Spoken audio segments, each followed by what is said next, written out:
Ils s'apprêtaient à frapper à la porte pour demander leur chemin quand ils ont assisté par hasard à un meurtre.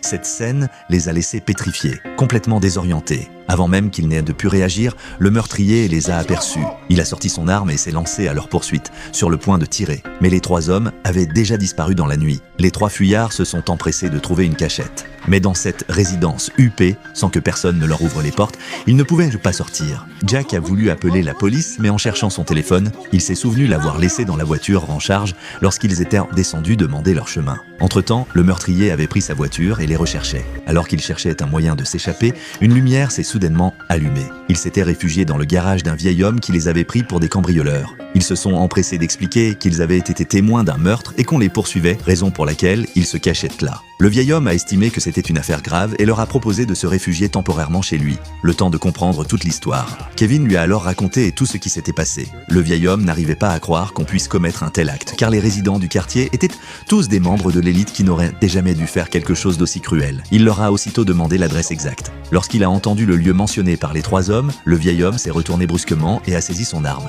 car le meurtrier dont il parlait n'était autre qu'un pasteur. Tous les habitants le vénéraient comme une figure spirituelle convaincue de sa bonté. De plus, le vieil homme le connaissait depuis une dizaine d'années et ne pouvait croire qu'il soit capable d'un acte aussi barbare. Pour prouver qu'il disait la vérité, Jack a sorti la croix chrétienne qu'il portait au cou et a juré devant Dieu. Ces paroles ont fait hésiter le vieil homme qui a téléphoné au pasteur pour lui demander de venir confronter leur version. En apprenant que le vieil homme voulait faire venir le pasteur, les 3 hommes sont devenus nerveux. Si le pasteur arrivait, il ne les épargnerait certainement pas. Profitant d'un moment d'inattention, ils ont assommé le vieil homme.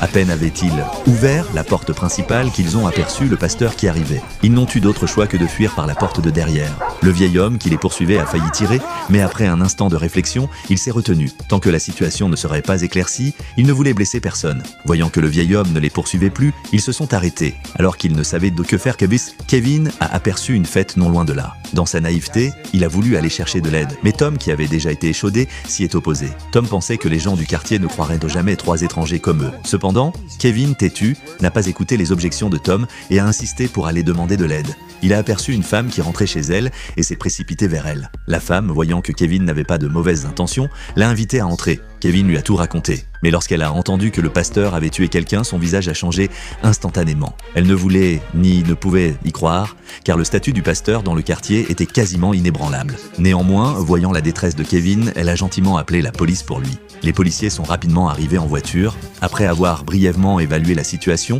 ils ont fait monter Kevin dans le véhicule. Jack et son compagnon, depuis le bord de la route, ont vu la scène et ont cru que Kevin avait obtenu l'aide de la police.